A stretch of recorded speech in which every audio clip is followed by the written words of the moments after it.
আবাস যোজনার তালিকায় নাম আসলেও ঘর পেতে 20,000 টাকা দাবি করে তৃণমূলের অঞ্চল সভাপতির ঘনিষ্ঠ 3 তৃণমূল কর্মী। দাবি মতো টাকা না দেওয়ায় ইসমাইল মিয়া নামে ওই ব্যক্তিকে মারধর করা হয় বলে অভিযোগ। ঘটনাটি ঘটেছে তুফানগঞ্জ 1 নম্বর ব্লকের নাককাটিগঞ্জ গ্রাম পঞ্চায়েতে। যদিও তুফানগঞ্জ হাসপাতালে প্রাথমিক চিকিৎসার পর ছেড়ে দেওয়া হয় ইসমাইল মিয়াকে। তার অভিযোগ, নাককাটিগঞ্জ গ্রাম পঞ্চায়েতের স্থানীয় পঞ্চায়েত তাকে জানায় তার নামে আবাস যোজনার ঘর এসেছে। তবে ঘর পেতে 20,000 টাকা দাবি করে তৃণমূলের অঞ্চল সভাপতির ঘনিষ্ঠ লোকজন। সে দিতে রাজি না হওয়ায় তাকে কিল ঘুষি মারে। তাই অভিযুক্তদের বিরুদ্ধে থানার দ্বারস্থ ইসমাইল মিয়া।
তৃণমূল আপাতমস্তক দুর্নীতিতে একদম নিমজ্জিত হয়েছে।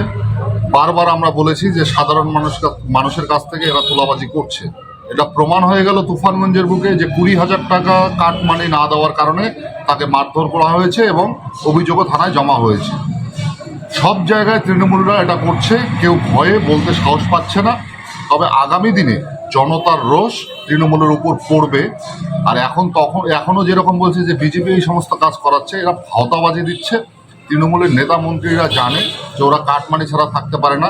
তবে আগামী দিন মানুষ এদের উপযুক্ত জবাবটা কিন্তু দিবে, যেরকমটা উপযুক্ত জবাব দিচ্ছে বিভিন্নভাবে। পদ অবরোধ থেকে শুরু করে মানুষ আজকে রাস্তায় নেমেছে।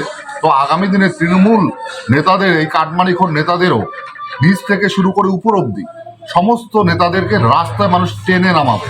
শ্রীলঙ্কার মতো পরিস্থিতি না হয় এটা কামনা করছি। আপনার নাম? উৎপল দাস, কুচবিহার জেলা সম্পাদক।